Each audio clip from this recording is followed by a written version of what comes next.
In this video, I'm going to show you how you can appeal a ban on Reddit. So if you have been banned on Reddit community or Reddit platform and you wish to appeal, then follow these steps. If this video helps, please like and subscribe.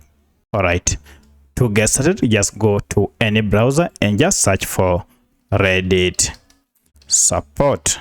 So you may want to do this while you are logged out of your current Reddit account, and this will lead you to Reddit support website. Here it is. So you can click here to submit any request.